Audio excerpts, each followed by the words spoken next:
바울이 어떤 모습으로 사역을 했는지 이 고린도서에 아주 잘 나타나고 있습니다. 이 고린도서는 신약 성경에서 가장 긴 성경입니다. 고린도 교회의 문제가 많아서 이 바울이 서신을 썼지만은 이 고린도 전후서가 만약에 없었다면 우리가 그 바울에 대해서 아마 상당히 모르는 게 참 많았을 겁니다. 왜냐하면 이 고린도서에서 바울 자신의 그 사역에 대해서 너무나 많은 말들을 그리고 너무나 많은 정보들을 우리에게 주고 있기 때문이죠. 그래서 이 고린도 전후서를 보면 고린도 교회의 여러 가지 문제들에 대한 지적도 있지만은 그 문제들에 대답을 하면서 서신을 보내면서 바울이 자신이 어떻게 그 사역을 하였고 그리고 어떻게 하나님의 부르심을 받고 어떤 마음과 생각으로 그 전도의 일을 했는지 우리가 아주 자세히 알 수 있습니다. 그래서 오늘 핵심적으로 고린도전서 1장, 2장을 볼 건데 제가 왜 오늘 고린도전서 12장 이 말씀을 읽었냐면은 이 12장에 보면은 솔직히 이 바울의 이 계시받은 거 그리고 이 환상에 대해서 많이 부각이 안 돼 있죠. 왜 그럴까요? 왜냐면은 바울이 이것에 대해서 고린도후서 이 12장에 짧게 언급을 하고 있기 때문에 그렇습니다. 예를 들어서 바울이 이 주님께서 보여주신 환상 그리고 계시 이런 것들이 그 성도들한테 말하였을 때 분명히 말하였을 때 이루은 것이었을 겁니다. 그 계시들과 환상들과 이러한 것들을 바울이 받아서 성도들을 가르쳤기 때문이죠. 그 환상과 계시들 안에 어떤 그 종말과 그 다음에 그 시대의 어떤 여러 가지 요한이 계시록에서 어떤 하나님께 계시를 받은 것과 같이 그런 계시들을 받았을 것이라고 생각을 합니다. 하지만 바울이 이것을 이 계시를 받고 나서 몇 년 있다가 이 얘기를 고린도후서에서 하죠. 14년 만에 이 환상과 계시에 대해서 어쩔 수 없이 얘기를 하게 됩니다. 왜 어쩔 수 없이 얘기를 하게 되는지 혹시 아십니까? 왜냐하면은 바울에 대한 사도권에 대한 의문을 제시했기 때문이죠. 고린도 교인들이 바울이 사도냐?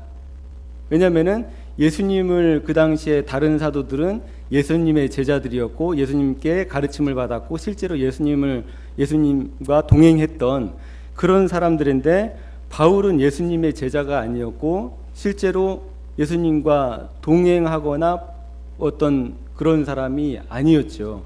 그렇기 때문에 바울에 대한 사도권에 대해서 고린도 교인들이 의문을 제기했던 거죠. 교인들을 혼란스럽게 하려고 했던 사람들, 그리고 바울의 어떤 사도권을 약화시켜서 자기들을 드러내려고 했던 그런 사람들이었겠죠. 그래서 이제 이 고린도 교회에 이제 바울이 어쩔 수 없이 14년 만에 이 얘기를 합니다. 그래서 우리 개역 성경에 보면은 12절 보면은 이것이 무익하다라는 표현을 합니다. 그래서 세번역에서는 자랑함이 나에게 이룰 것이 없으나 이렇게 나오죠. 그러니까 이것을 상대방한테 말하는 것이 본인한테 이룰 게 없다는 얘기를 하고 있는 거죠. 왜 이룰 게 없는지는 바울이 후반절에 얘기를 합니다. 왜냐하면은 사람들이 나에 대해서 지나치게 과대하게 평가를 할 것에 대해서 바울이 이미 알고 있었기 때문에 그것에 대한 염려 때문에 14년 동안 한 번도 바울이 이 얘기를 하지 않고 있었던 것이죠. 근데 만약에 이 시대는 어떻습니까? 주님의 환상과 계시들을 받는다면 14년이 아니라 바로 이 설교를 하고 책을 내고 그다음에 온갖 천국과 지옥 무슨 간증 집회 이런 걸 열면서 돌아다녔겠지요. 그러면서 자기가 특별한 하나님의 은혜를 받아서 어떤 천국에 갔다 오고 지옥에 갔다 온 사람이냐 이렇게 떠들었겠죠. 그러면서 자기 자신들의 영성을 높이고 다른 사람들과는 차원이 다른 사람으로 자신들을 부각시키는 사람들이 참으로 많이 있습니다. 그런 사람들 가운데 은사주의자들이 상당히 많이 있죠. 그래서 오늘 고린도후서 12장 바울의 모습을 보면은 이 은사주의자들의 모습과 너무나 대조적인 모습을 우리가 볼 수 있습니다. 이 바울 자신도 감당할 수 없는 계시와 환상을 본 것이죠. 그래서 이 바울이 뭐라고 얘기합니까? 내가 몸 밖에 2절 보시면은 하늘에 이끌려 올라갔는데 내가 몸 밖에 있었는지 몸 안에 있었는지 나는 모른다. 하나님만 아신다. 그 정도로 어땠다는 거예요? 이 환상과 계시가 너무나 뚜렷하고 명확했다는 거죠. 만약에 몸 밖에 있었는지 없었는지 대략적인 그냥 일반적인 환상이라면 환상을 보고 나서 땅에 있었을 거 아닙니까? 그러면 환상을 봤네? 그러고서 예를 들어서 베드로가 환상을 보지 않습니까? 그죠? 부정한 짐승에 대한 환상을 보고 바로 그 환상을 보고 나서 고넬료한테 이제 가잖아요. 이방인 고넬료한테 가서 이제 복음을 전하는데 그런 일반적인 환상이 아니었다는 거죠. 바울이 몸 밖에 있었는지 몸 안에 있었는지 모를 정도의 어떤 그 환상과 계시, 그리고 실제로 낙원에 이끌려 갔다고 표현을 하지 않습니까? 바울이. 그러니까 이 바울이 그냥 단순한 환상을 봤다는 표현이 지금 아니라는 것이죠. 거의 어떤 표현이냐면은 거의 부활체로 내가 천국에 거의 갔을 수도 있다는 그런 표현을 지금 하고 있는 거예요. 3절 후반절에 보면은 그가 몸을 입은 채 그렇게 했는지, 육체요, 육체. 그리고 몸을 떠나서 그렇게 했는지를 나는 알지 못하지만 하나님은 아십니다. 이게 지금 두 번이 강조됩니다. 이 두 개가 좀 다른 겁니다. 그러니까 2절에 나오는 것은 내가 몸 밖에 있었는지 몸 안에 있었는지 나는 모른다 라는 것이고, 3절에 있는 것은 내가 육체를 입은 채 그랬는지 육체를 떠나서 이 육체를 안 입고 그랬는지 나는 모른다, 하나님만 아신다, 이 표현을 하고 있는 거예요. 그래서 이 바울이 얼마나 계시와 환상이 실제적이었는지, 그러니까 우리가 생각하는 일반적인 계시와 환상의 그 개념이 아니라는 거죠. 근데 바울이 이 얘기를 하면서 어떤 얘기를 하냐면은 내가 이것이 이롭지 않다라고 얘기를 합니다. 전혀 이롭지 않다. 하지만 내가 얘기를 한다. 왜 얘기를 하냐면 부득불 얘기를 한다고 합니다. 어쩔 수 없이. 왜 그러냐면 너희들이 나에 대해서 사두권을 의심하기 때문에 그렇다는 거죠. 그래서 4절에 보면은 낙원에 이끌려 올라가서 말로 표현할 수 없고 사람이 말해서도 안 되는 말씀들을 들었다는 거죠, 바울이. 그것을 바울이 14년 동안 얘기를 했을까요, 안 했을까요? 네, 지금 처음 하고 있는 거죠. 물론 그 여러 가지 계시들은 이제 바울이 교회들을 치리하면서 특히나 이제 종말에 관한 여러 가지 말씀들을 할 때 얘기를 많이 했죠. 데살로니가서라든가 여러 서신서에서. 그래서 이 베드로 후서가 보면 베드로가 이런 얘기를 하죠. 바울의 서신 중에 알지 못하는, 알 수 없는 많은 예언 같은 것들이 있다. 그것을 어떤 사람들이 억지로 풀려다가 스스로 망한다. 이런 표현을 합니다. 그러니까 베드로도 알고 있었다는 거죠. 이 바울이 어떤 그 말할 수 없는 그런 계시와 환상 이런 것들을 경험하고 그 계시가 하나님께로서 왔다는 것을 정확하게 알고 있었기 때문에 바울의 서신의 그 계시들을 이렇게 해석할 때 조심하라고 이렇게 말을 하고 있는 것이죠. 그래서 이 바울이 이렇게 얘기를 하죠. 6절에 보시면은 내가 이렇게 자랑을 하더라도 진실을 말하기 때문에 어리석은 사람이 되지 않을 것입니다. 이렇게 얘기를 하죠. 7절에 보면은 내가 받은 엄청난 계시들 때문에, 그러니까 이 계시가 엄청나다는 거죠. 이것을 다 말하면 거의 성도들이 바울을 사람으로 대하지 않았을 것입니다. 그래서 바울은 이것에 대해서 전혀 말을 하지 않죠. 그리고 이 표현을 내가 그 낙원에 이끌려서 갔다고 표현을 하지 않고 제3자인 양 얘기를 합니다. 그 사람에 대해서 얘기를 한다. 내가 그 사람, 어떤 사람이 있는데 그 사람이 14년 전에 끌려 올라가서 말할 수 없는 것을 들었다. 말할 수 없는 계시를 들었다. 자기라고 표현도 안 하죠. 지금 자기라고. 그 사람에 대해서는 내가 자랑하겠다. 이렇게 얘기를 합니다. 그러니까 오늘날의 은사주의자들과 완전히 대조되는 그런 그 모습을 보이고 있는 것이죠, 바울이.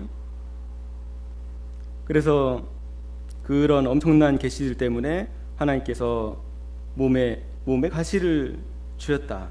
그 가시가 아니라면 바울이 너무나도 그렇게 그 복음에 이렇게 열정이 있던, 하나님께 헌신됐던 바울조차도 교만해질 수 있는 그런 계시였다는 거죠. 바울조차도 교만해질 수 있는 계시였다는 거죠. 바울이 3번 그것을 떠나게 해달라고 간청했지만 내 은혜가 네게 족하다.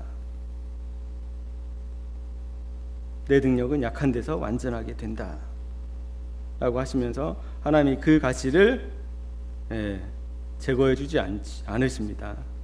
그래서 죽을 때까지 그 가시를 짊어지고 바울이 살았던 것 같습니다.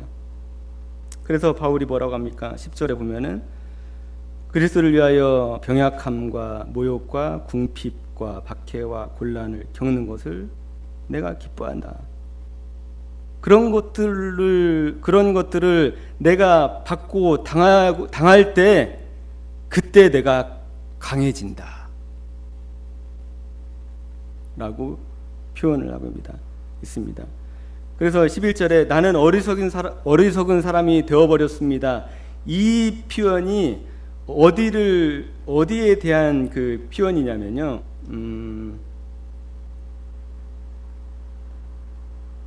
6절이요. 내가 자랑하려 하더라도 진실을 말할 터므로 어리석은 사람이 되지 않을 것입니다. 이거죠. 어리석은 사람이 되지 않을 것입니다. 나는 진실을 말하기 때문에. 하지만은 바울이 그 말을 하고 11절에 뭐라고 합니까? 나는 어리석은 사람이 되어버렸습니다. 여러분이 나를 억지로 그렇게 만들었습니다. 이렇게 얘기를 하고 있는 것이죠. 왜냐하면 바울이 사도권, 내가 하나님 앞에서 이런 사람이다라고 내가 자신을 고백했지만 그것이 결국은 자기 자신을 높이게 된 격이 된 것입니다. 그렇기 때문에 내가 어리석은 사람이 되어버렸다고 표현을 한 겁니다. 하지만 너희들이 억지로 그렇게 만들었다라고 표현을 하는 거죠.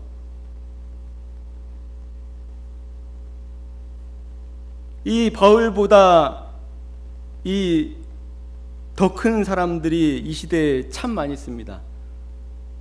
신사도 운동을 하는 사도라고 불리는 사람들도 많고요. 그 다음에 오순절 쪽에서 방언과 예언과 계시를 직통으로 받는다고 하는 사람들이 많습니다. 그들과 바울의 모습은 완벽하게 대조됩니다. 그래서 바울이 14년 동안 왜 이 천국 지옥의 간증을 하지 않고 다녔을까요?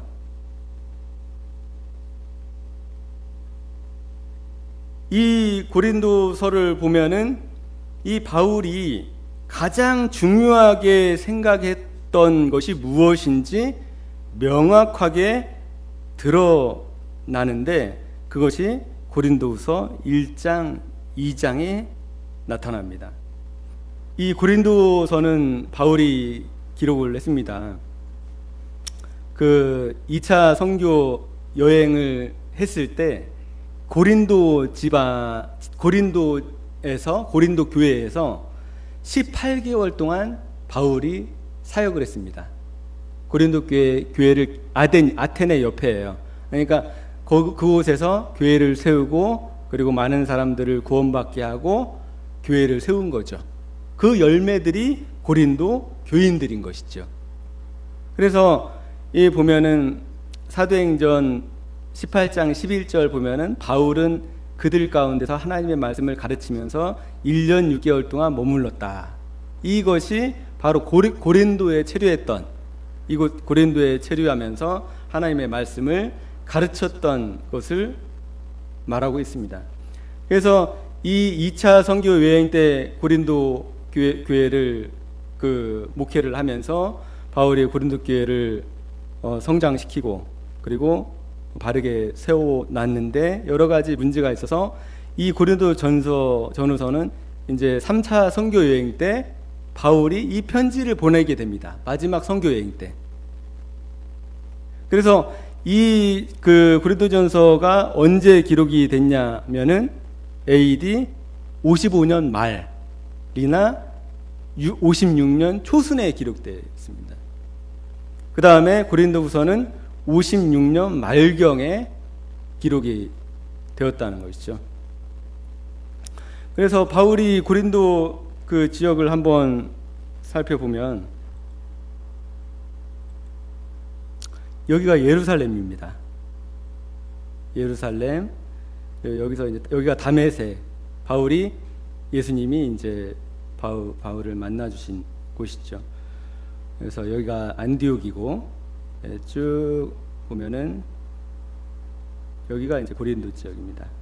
여기 보면은 아덴이 있고, 아덴에서 이제 고린도로 가서 1년 6개월 동안 이제 바울이 여기 보면 아굴라와 브리스길라하고 천막 치는 일을 하면서 여기에서 18개월 동안 이 고린도 교회를 세우는 것이죠. 그러니까 이 고린도 교회는 바울이 그런 얘기를 합니다. 사도권에 대해서 얘기를 할 때 다른 사람들은 내가 사도가 아닐 수 있지만은 너희들에게는 내가 사도다. 왜냐하면은 너희가 바로 내 사도의 증거다라고 얘기를 합니다. 사도됨의 증거다라고 얘기를 할 정도로 바울이 이 고린도 교회에 대한 엄청난 그 관심과 사랑이 컸던 것이죠. 그래서 이 아덴 옆에 이 고린도 지역에서 바울이 18개월 동안 이제 2차 전도 여행 때 이제 사역을 했던 것이죠. 그래서 이 고린도 교회에 대해서 남다른 애정과 사랑을 가지고 있죠, 바울이. 그래서 1장을 한번 보게 되면은 고린도 전서 1장에 보면은 이렇게 나옵니다. 여러분은 그리스도 안에서, 1장 5절 보면은 여러분은 그리스도 안에서 모든 면에서 풍족하게 되었습니다. 온갖 언변과 온갖 지식이 늘었습니다. 그리스도에 관한 증언이 여러분 가운데 이렇게도 튼튼하게 자리 잡았습니다. 제가 저번에도 말씀드렸지만은 그 분당에 있는 모 목사가 그 초대교회에서는 그 교리가 거의 없었다, 교리가 약했다, 이런 말을 하는데 오히려 거꾸로입니다. 이 초대교회 때는 초대교회만큼 교리가 명확하게 확실하게 자리 잡았던 적이 없었습니다. 그러니까 이 사람들은 직접 하나님께 계시를 받았었고요. 그리고 바울도 그 계시 받은 그런 계시들에 대해서 하나님의 말씀으로 이 고린도 교회 사람들을 가르쳤습니다. 그래서 고린도 교회 사람들이 그리스도에 대해서 여러 가지 언변과 많은 지식들을 가지고 있었던 것이죠. 그래서 그리스도에 관한 증언이 여러분 가운데 이렇게도 튼튼하게 자리 잡았습니다 라고 얘기를 하고 있습니다. 그래서 7절 보면은 그리하 여러분은 어떠한 은사에도 부족한 것이 없으며, 그 당시에는 은사가 있었잖아요. 은사. 그래서 고린도전서 13장에 예언의 은사, 방언의 은사, 방언 통역의 은사, 여러 가지 은사들에 대해서 나오잖아요. 그 은사의 부족함이 전혀 없었다고 표현을 합니다. 이 고린도 교회가. 그 다음에 그들이 부족함이 없으니 뭐를 기다린다고 하냐면은 이것이 중요합니다. 주 예수 그리스도의 나타나심을 기다리고 있습니다.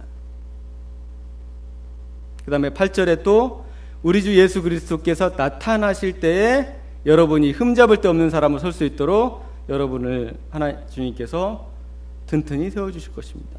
그리스도께서 나타나시는 것, 이게 왜 중요합니까? 그것이 우리 삶의 목적과 교회의 목적과 목표이기 때문이죠. 그리스도께서 나타나시는 그 날 모든 언약이 성취되고 하나님께서 우리에게 약속하신 그 약속이 완전히 성취되고 우리에게 주시는 영생, 영원한 생명, 영원한 나라, 하나님의 영원한 나라에서 우리가 살 수 있게 되는 것이죠. 그래서 바울이 고린도 교인들이 그리스도의 나타나심을 기다리고 있다 라고 얘기를 하고 있는 것입니다. 이 그 종말 신앙은 바울 때부터 그 당시에도 그 교인들로 하여금 주님의 나타나심을, 주님의 그 오심을 기다리게 했죠. 바울이 이렇게 얘기했다면 어떻게 됐을까요?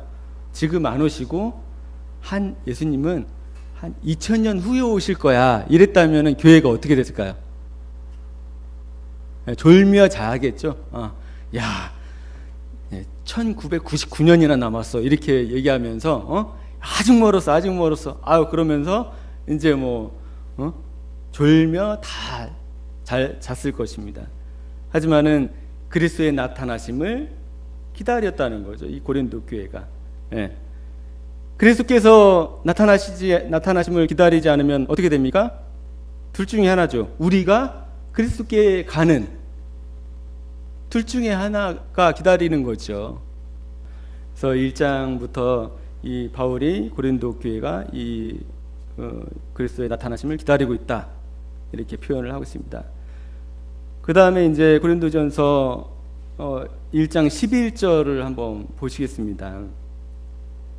이 분쟁이 있다고 나오죠. 이 분쟁에 대해서는 나는 바울에게다, 나는 아볼로에게다, 나는 게바에게다, 나는 그리스도에게다 이렇게 이제 서로들 분파가 생겼다고 이제 바울이 얘기를 하면서 중요한 두 가지 얘기를 합니다. 이 13절 보면은 이게 왜 중요하냐면은 바울이 얘기한 게 그냥 얘기한 게 아니라는 거지요. 바울이 그 당시에 교회에서 가장 중요한 게 무엇인가를 오히려 드러내고 있다는 거죠, 이 말씀이. 13절 보면은 뭐라고 합니까? 그리스도께서 왜 갈라지셨습니까? 바울이 여러분을 위해서 십자가에 달리기라도 했습니까? 이건 뭡니까? 가장 중요한 그 교리죠. 예수 그리스도의 죽음을 통해서 우리가 성도가 되고 의인이라 칭함을 받고 그리고 하나님의 백성이 되는 그것이죠. 근거가 되는 것이죠. 그 다음에 또는 이라고 합니다. 또는 여러분이 바울의 이름으로 침례를 받았습니까? 이 두 마디가, 이 두 가지가 얘기하는 게 무엇인지를 어떤 사람들은 왜곡을 시킵니다. 어떻게 왜곡을 시키냐면은 침례 세례는 중요한 게 아니야. 왜냐하면 바울이 17절에 보면은 바울은 침례를 주라고 보냄을 받은 게 아니라 복음을 전하라고 보내심을 받았다. 그렇게 얘기를 했어. 그러니까 침례든 세례든 그런 게 중요한 게 아니야라고 이제 얘기를 하는데, 그것은 성경을 왜곡해서 해석하는 거죠. 바울이 예수 그리스도 십자가에 달린 것을 얘기를 하고요, 그 다음에 침례를 받은 것을 얘기를 합니다. 이것을 고린도 교회의 사람들이 어떻게 했다는 거예요? 가장 중요하게 여겼기 때문에, 그리고 초대교회가 가장 중요하게 여겼기 때문에 이 두 가지 얘기를 하는 거죠. 내가 십자가에 달려 죽었냐, 그 다음에 내 이름으로 침례를 받았냐, 이 두 가지죠. 그러니까 그 당시에 바울이 이 십자가에 달려 돌아가신 것과 그 다음에 이 침례를 언급한 것 자체가 무엇을 얘기하냐면, 이 초대교회에서, 그 다음에 교회 안에서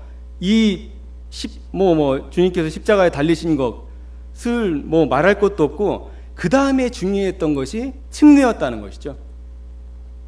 이 침례가 왜 중요합니까? 이거는 내가 그리스도께 속했다는 첫 번째 간증이거든요. 나는 주님께 속한 사람입니다라는 첫 번째 순종이거든요.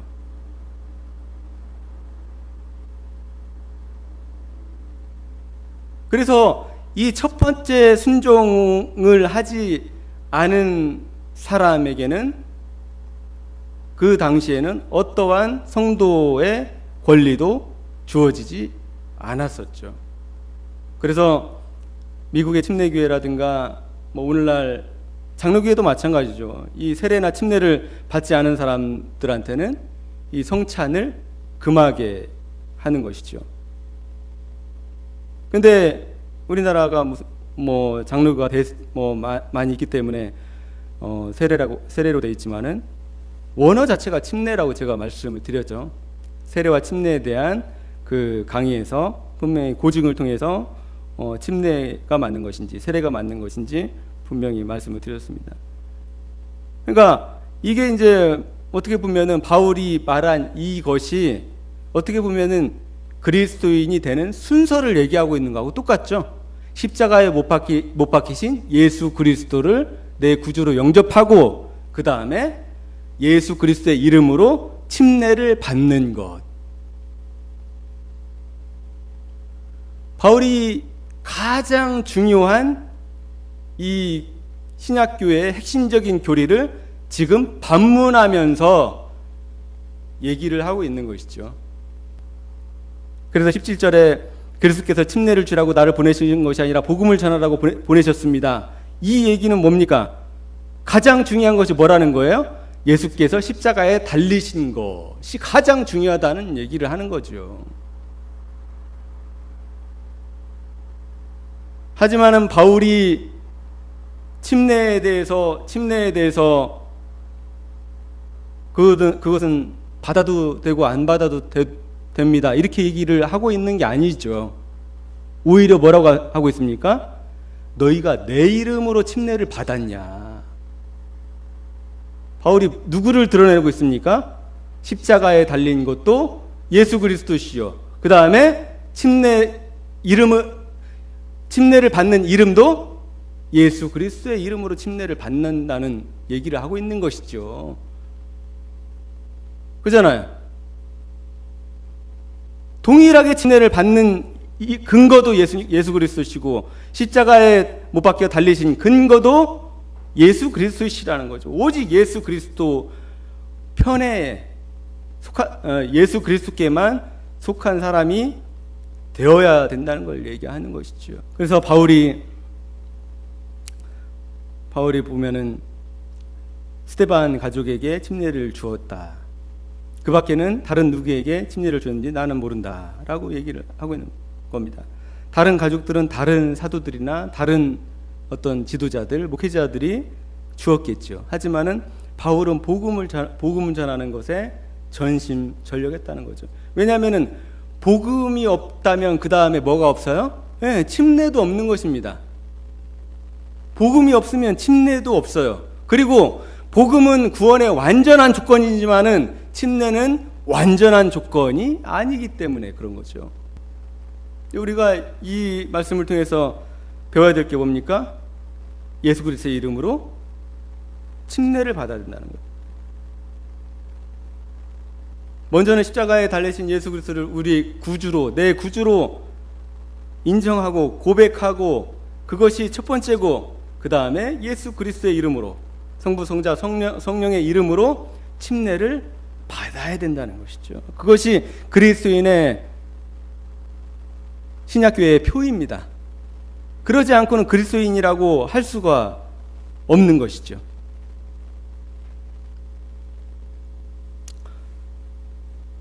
이 바울이 말하는 복음, 이 복음에 대해서 계속 바울이 1장 2장에서 계속 강조를 합니다. 1장 18절 보면은 십자가의 말씀이 뭡니까? 예수 그리스도께서 죽으시고 부활하신 거죠. 예수 그리스도께서 우리의 죄를 담당하시고 죽으신 거죠.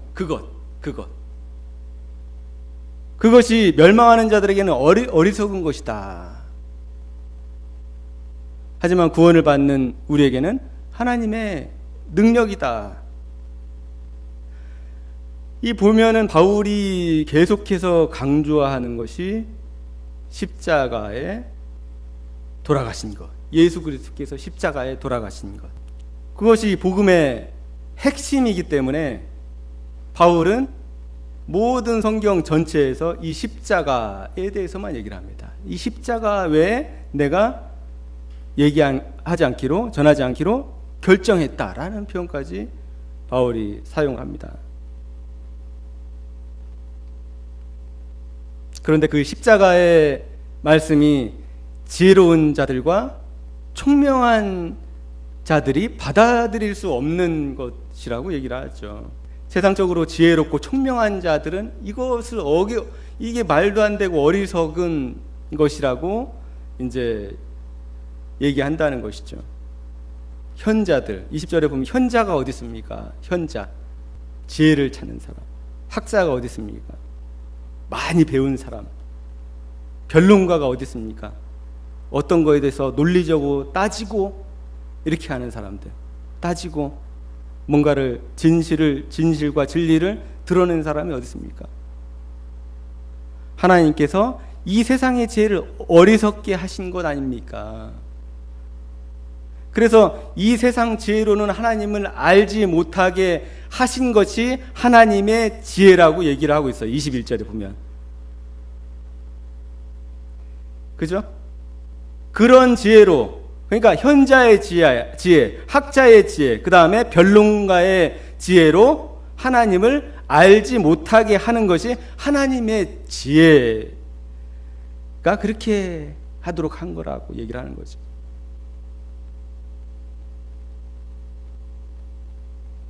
인간의 똑똑함과 인간의 명석함, 이것으로는 하나님을 결코 알지 못하게 하셨다는 것이죠. 그래서 바울이 21절 후반절에 보면은 이 하나님은 어리석게 들리는 이 복음의 말씀, 이 설교를 통해서 믿는 사람들을 구원하기를 기뻐하신 것이다. 유대 사람들은 기적을 요구하고요, 그리스 사람들은 지혜를 찾습니다. 바울은 십자가에 달리신 그리스도를 전합니다. 근데 그리스도가 십자가에 달리신 것은 유대인들은 꺼리키는 것이고 이방인들에게, 헬라 사람들에게는 어리석은 것이죠. 그러나 부르심을 입은 사람들에게는 하나님의 능력이요 하나님의 지혜다라고 얘기하고 있습니다. 바울이 계속적으로 1장, 2장에서 계속 강조하는 것이 바로 그것입니다. 예수께서 십자가에 못 박히신 것 외에는 강조하지 않는다는 것이죠. 그리고 우리가 고린도후서 아까 12장 1절에서 10절까지 보았지만은 바울이 이런 엄청난 체험을 했음에도 불구하고, 신비적인 체험을 했음에도 불구하고 이것은 한마디도 얘기를 안 했다는 거죠. 바울의 사역 가운데 그가 천국을 갔다 온 것에 대해서, 그리고 엄청난 계시, 사람이 감당할 수 없는 이 엄청난 계시들에 대해서는 한마디도 바울이 얘기를 하지 않았다는 것이죠. 이런 얘기를 하게 되면은 바울의 복음에 집중이 되는 것이 아니라 뭐에 집중이 돼요? 바울이 천국에 갔다 온 것에 집중이 되겠죠. 그죠? 바울이 천국에 갔다 왔대. 그러면 뭐가 복음이 되는 거예요? 예, 천국 갔다 오는 게 복음이 되는 거죠. 방언을 받는 게 복음이 되는 거죠. 예언과 환상을 받는 것이 복음이 되는 것이죠. 킹제임스 성경이 복음이 되는 것이죠. 바울이 뭐라고 합니까?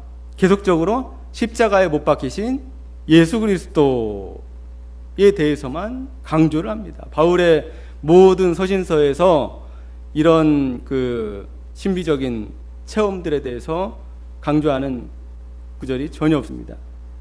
그리고 이것은 뭐하고 연관이 되어 있냐면, 우리가 2주 전에 배웠던 부자와 나사로의 그 사건과도 관련이 있습니다. 부자가 뭐라고 합니까? 자기 형제 5이 있는데 나사로를 보내서 죽은 자 가운데서 나사로가 살아서 얘기를 한다면은 그 형제들이 회개하고 돌이킬 것이다 라고 얘기를 하잖아요. 근데 아브라함이 뭐라고 합니까? 죽었다가 살아난다고 할지라도 그들의 말을 듣지 않을 것이다. 모세와 선지자가 이미 있다. 모세와 선지자가 있음에 그것을 듣지 않는 사람은 죽었다가 살아날지라도 듣지 않는다는 것이지요.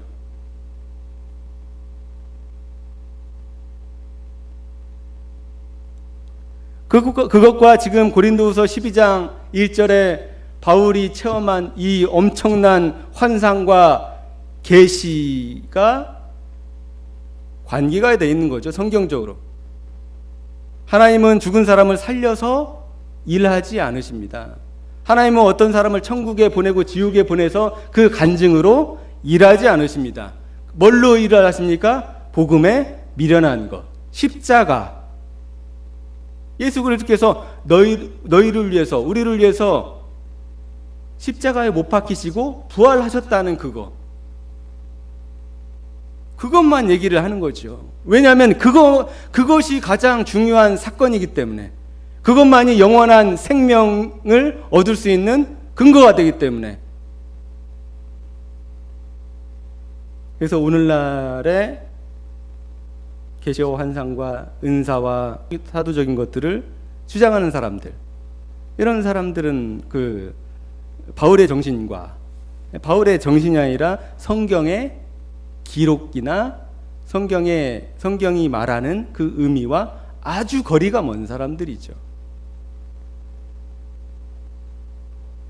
만약 그런 사람들이 있다면 바울이 천국에 낙원에 가서 이렇게 엄청난 계시들을 받은 거, 환상들을 받은 거에 대해서 왜 바울이 14년 동안 얘기를 하지 않았는지 먼저 설명을 하고 얘기를 해야 될 거예요. 그잖아요. 이렇게 얘기하는 것이 뭐라고 합니까? 바울이 뭐라고 결론을 졌습니까? 나는 어리석은 사람이 되어버렸습니다. 왜 어리석은 사람이 되어버렸습니까? 예. 사람들이 그 다음부터 바울의 뭐에 대해서 신경을 쓰겠어요, 이제? 바울이 천국을 갔다 왔대. 엄청난 계시를 들었대. 그게 말로 표현할 수도 없고 사람들한테 말을 해서도 안 되는 것대. 라고 이제 얘기들을 하겠죠. 이것이 뭐에서 이탈하게 합니까? 예수 그리스도의 십자가에서 이탈하게 한다는 거죠. 그리스도의 십자가, 그 어리석은 것, 어리석은 것에서 이탈하게 된다는 거죠. 말과 지혜로도 하지 않는데 이 쇼킹한 것으로 바울이 지금 쇼킹한 것을 얘기하지 않습니까? 바울은 복음을 전할 때 말과 지혜로도 하지 않는다고 했거든요. 말과 지혜로도. 그 이유는 너희 믿음이 내 지혜와 화려한 말에 있지 아니하고 기초에 있지 아니하고 그리스도에게 기초에 있게 하려 함이라. 하나님의 능력 위에 기초하게 하려 함이라 라고 얘기를 하는 거죠. 바울이 어리석은 일을 하게 된 거죠. 하지만은 뭐라고 합니까?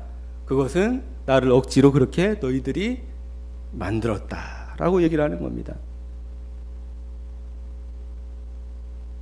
아마 사도권에 대한 어떤 그런 바울에 대한 그런 게 없었다면은 바울은 아마 전혀 이 얘기를 하지 않고 아마 갔을 겁니다. 네, 하나님의 어떤 섭리를 통해서 이것이 기록이 된 것은 상당히 우리에게 의미하는 바가 크죠. 예수 그리스도께서 바울을 직접 만나주시고 다메섹에서 만나주시고 다음에 바울에게 요한에게 계시를 준 것과 같이 수많은 계시와 환상을 통해서 그를 가르쳤다는 거죠. 가르치고 이 신약 성경과 신약 교회의 교리를 완전히 세울 수 있었던 것이죠. 그러니까 오늘날 천국에 갔다 왔다, 지옥에 갔다 왔다, 무슨 계시를 받았다, 환상을 받았다 이렇게 말하는 사람은 어떤 사람이에요? 어리석은 사람입니다. 어리석은 사람. 진짜 갔다 왔어도 말을 안 하는 것이죠. 진짜 갔다 왔는데 말을 하는 것도 어리석은 것인데, 그래서 대부분 진짜로 갔다 옵니까? 베드로는 바울의 그 사도권에 대해서 너무나 잘 알고 있었죠. 그래서 이 베드로가 갈라디아서에 보면은 혼나지 않습니까? 바울한테. 응? 아시죠? 바울한테 혼납니다. 헬라인들이 왔을 때 이방인들과 함께 있다가 이제 뭐 피하고 뭐 이런 일들을 해가지고 바울한테 엄청 혼납니다. 이거 베드로후서에 보면은 3장 16절에 이렇게 얘기를 합니다. 바울의 모든 편지에서 이런 것을 두고 말하고 있는데 그 가운데는 알기 어려운 것이 덜어 있어서 무식하거나 믿음이 굳세지 못한 사람은 다른 성경들을 잘못 해석하듯이 그것을 잘못해서 해석해서 마침내 스스로 파멸에 이르고 말 것입니다. 뭘 얘기하고 있는 겁니까? 바울의 계시, 바울의 서신에 바울이 받은 계시들이 녹아져서 바울이 서신을 썼던 것이죠. 그것을 베드로 사도들은 그 바울의 사도권에 대해서 전혀 의심을 하지 않은 것이죠. 그래서 바울이 무슨 얘기까지 하냐면 고린도전서 9장 1절에 이렇게 얘기를 합니다. 내가 사도가 아닙니까? 왜 이 얘기를 하겠어요? 사도가 아니라고 고린도 교회 일부 사람들이 그렇게 얘기를 했다는 거죠. 바울은 예수님한테 가르침도 받지 않고 예수님하고 이렇게 동행하지도 않았는데 예수님 제자도 아니었는데 바울은 사도가 아니잖아. 이렇게 얘기를 하는 거에 대해서 바울이 반박하는 거죠. 내가 사도가 아닙니까? 라고요. 내가 우리 주 예수를 뵙지 못했습니까? 바울이 실제로 예수님을 본 적이 있나요? 바울은 실제로 예수님을 본 적이 없습니다. 어디에서 봤어요? 다메섹에서도 봤고요. 그 다음에 아까 그 고린도전서 12장 보면은 3,000층에 올라가서 뭐 뭐 녹음한 거 들었겠어요? 누구를 만났을 거 아니에요. 누구에게 들었을 거 아니에요. 말할 수 없는 엄청난 계시를. 누가 알려줬을까요?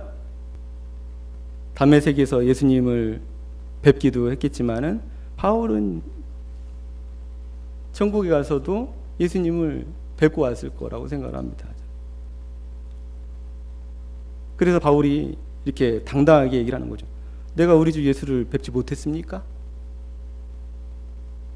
다들 바울이 예수님을 못 봤다고 이제 그런 식으로 이제 얘기를 하니까 그런 거죠.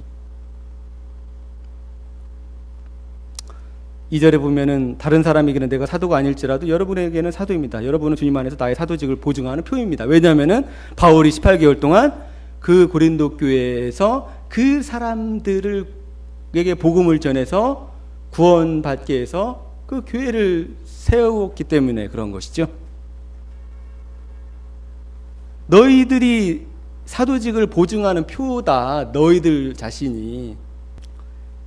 이 내가 우리 주 예수 그리스도를 뵙지 못했습니까? 이것이 고린도전서 15장에 또 이와 같은 말씀이 나옵니다. 고린도전서 15장 1절 보면은 여기 보이시죠? 여기 보면은 형제 자매 여러분, 내가 여러분에게 전한 복음을 일깨워 드립니다. 여러분은 그 복음을 전해 받았으며 또한 그 안에 서 있습니다. 이 복음이 뭡니까? 네, 십자가, 예수 그리스도의 십자가의 죽으심과 부활하심이죠. 내가 여러분에게 복음으로 전해드린 말씀을 헛되이 믿지 않고 그것을 굳게 잡고 있으면 그 복음을 통하여 여러분도 구원을 얻을 것입니다. 어떻게 한다고요? 이 바울이 전해준 복음, 이 복음을 헛되이 믿지 않고 그것을 굳게 뭐하고 있어요? 잡고 있으면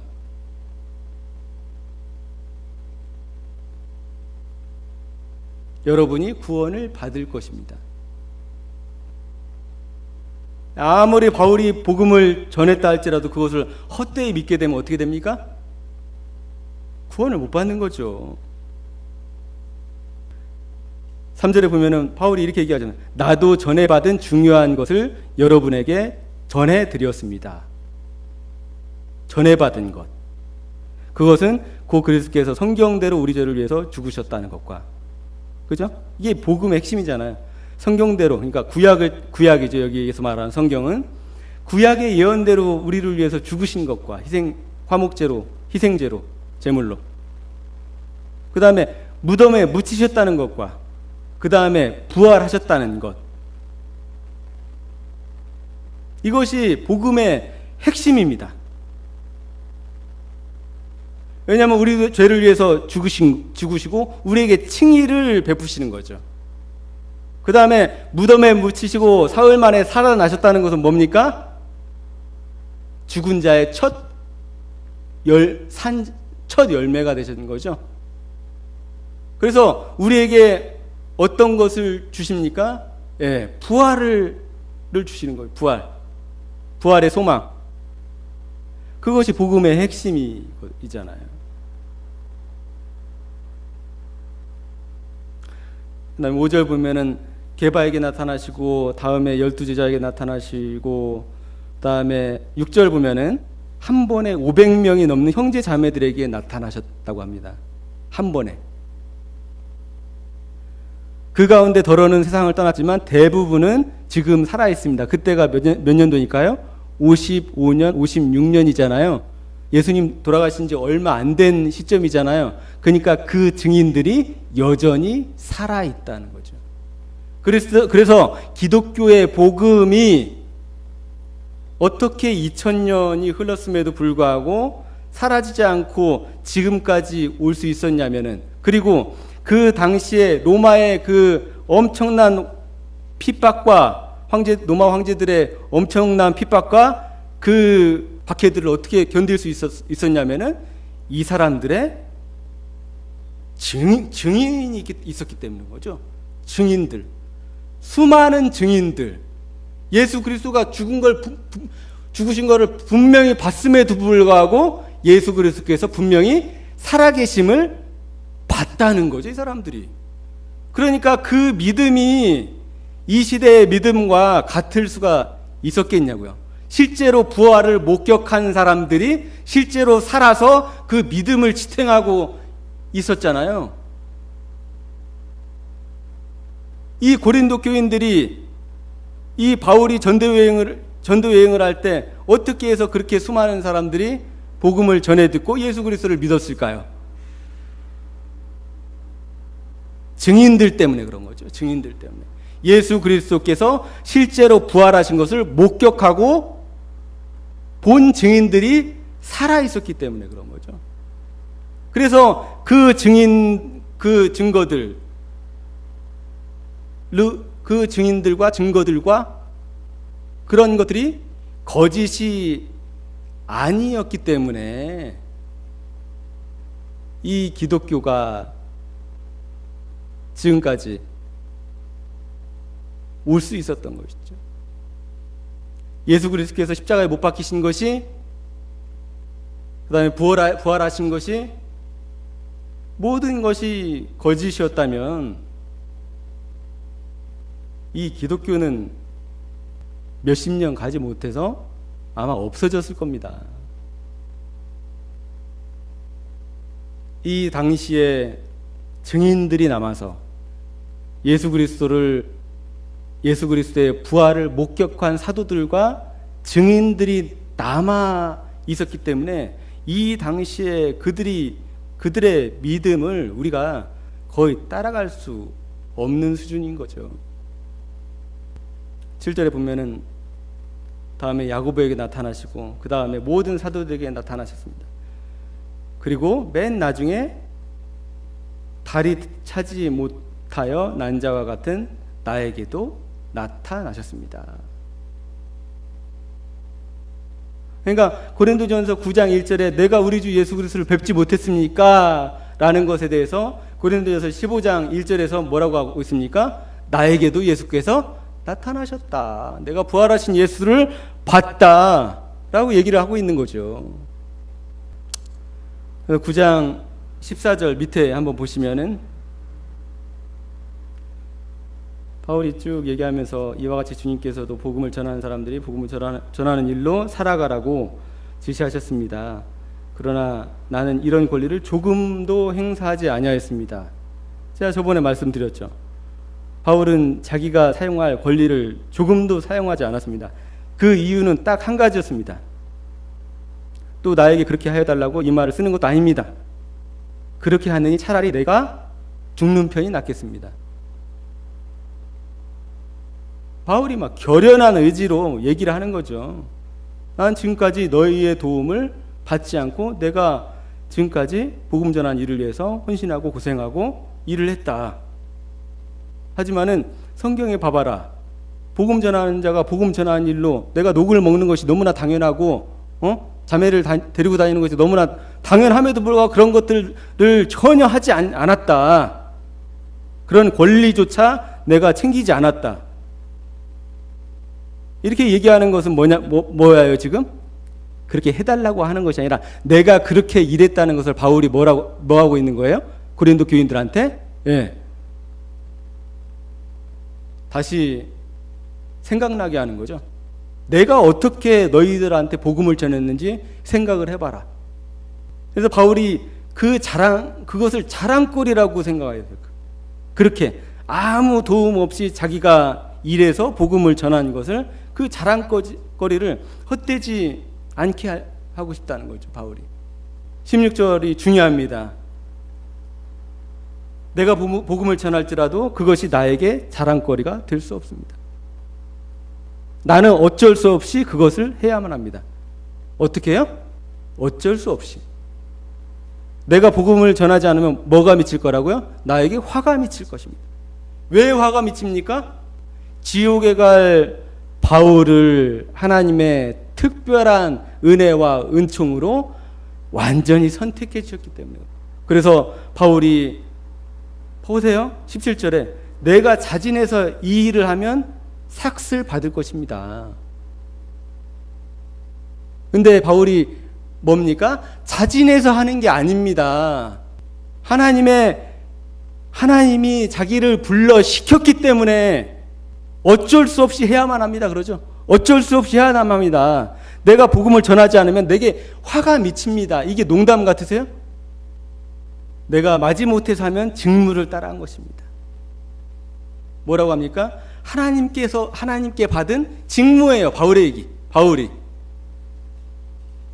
하나님께 받은 직무. 그렇기 때문에 바울이 복음을 전하는 것으로 상이 없었습니다. 그것을 바울이 너무나 잘 알고 있었기 때문에 모든 권리들을 전혀 쓰지 않았습니다. 그 쓰지 않는 것이 나에게 상이 될 것이다. 18절에 보면은 그리하면 내가 받을 삭은 무엇이겠습니까? 여기 18절은 상으로 번역을 했어야지 적당한데요. 그리하면 내가 받을 삭은 무엇이겠습니까? 그것은 내가 복음 전할 때 값없이 전하고 복음을 전하는 데 따르는 나의 권리를 이용하지 않는다는 그 사실입니다. 내 권리를 전혀 사용하지 않는 것이 나에게 상이 된다. 유일하게 내가 복음을 전하는 것은 내가 하나님께 받은 직무다. 의무적으로 내가 전해야 된다. 왜냐하면 하나님이 나를 그렇게 그 일꾼으로 부르셨기 때문에. 그래서 보면은 바울은 그래서 2장 1절 또 보면은 1장에서도 마찬가지고요. 2장에서도 마찬가지고요. 끊임없이 바울이 집중하는 것은 예수 그리스도가 십자가에 못 박히시고 부활하신 것에만 집중합니다.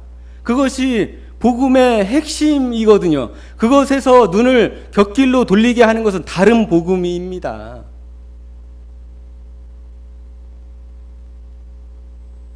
이 장 1절 보면 형제 여러분, 내가 여러분에게 가서 하나님 비밀을 전할 때에 훌륭한 말이나 지혜로 하지 않았습니다. 나는 여러분 가운데서 예수 그리스도 그 십자가에 달리신 그분밖에는 아무것도 알지 않기로 작정하였습니다. 바울이 18개월 동안 뭐만 얘기했다는 거예요? 예수 그리스도의 십자가에 죽으시고 부활하신 것. 그것이 전부라는 거죠. 그것밖에 너희한테 알려주지 않기로 작정했다는 거죠.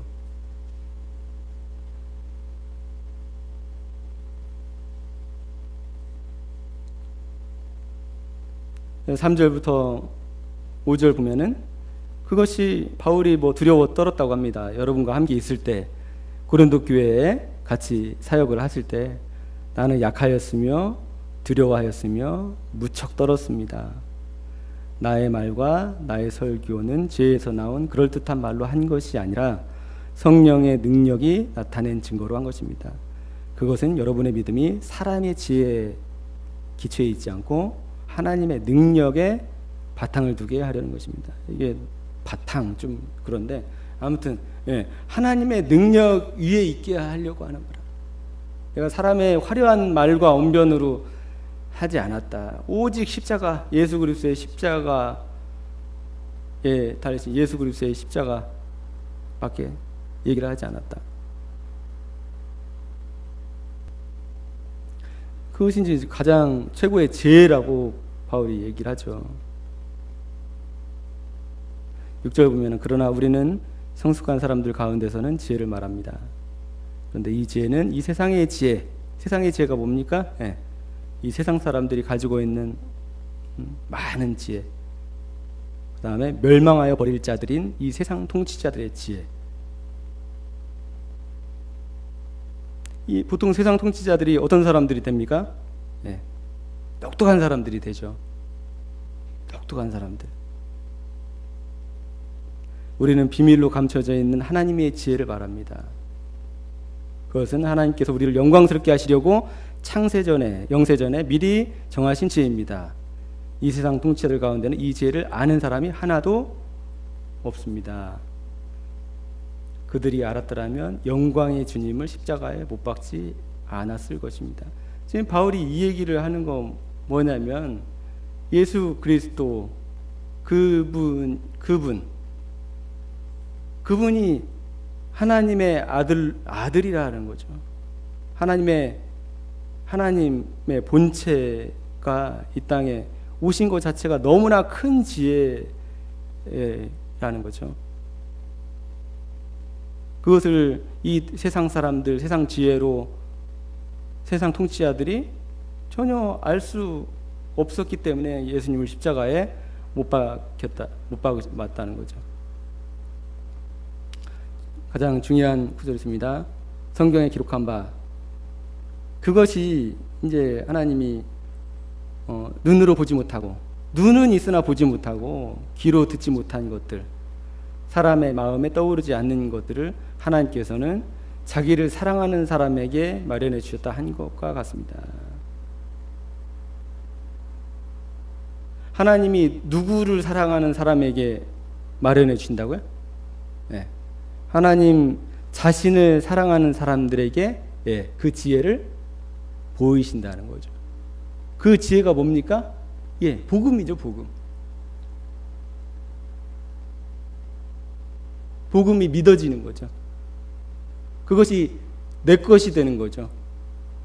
그것을 내 것으로 삼고, 그 다음에 그 안에 있는 그리스도의 부활에 참여하기를 즐거워하는 거죠. 그래서 이 고린도 교회처럼 그리스도께서 오실 것을 기다리고, 강림하실 것을 기다리고,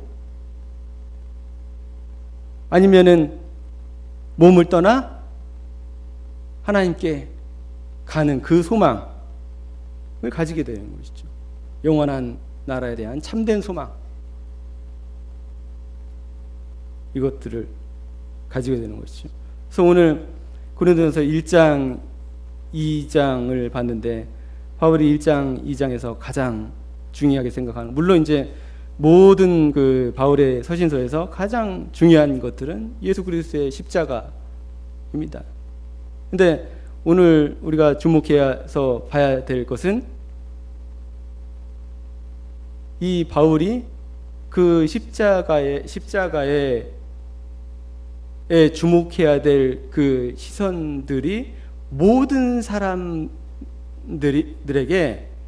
십자가에만 주목하게 했다는 거예요. 예수님의 십자가에. 그 외에 자극적인 모든 것들을 다 버렸다는 거죠. 그가 체험한 간증도 얘기를 하지 않았고요. 그 다음에 그의 화려한 말과 언변으로 그것을 얘기하지 않았다는 것이죠. 그러니까 바울이 지금 계속 예수 그리스도의 십자가, 그 십자가라는 단어 하나가 가리키고 있는 게 뭡니까? 예수 그리스도께서 죽으시고 부활하셨다는 거죠. 그게 누군데요? 하나님의 아들이시라는 거죠. 이 우주 만물을 만드신 하나님 자신께서 그 일을 하셨다는 거죠. 그것을 생각해 보라는 거죠. 누구를 위해서 그 일을 하셨는지, 그것이 너무나 큰 지혜라는 거죠. 비밀이라는 거죠.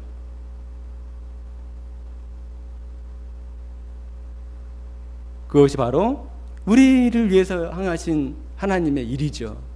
우리 각자를 위해서 이루신 하나님의 구원.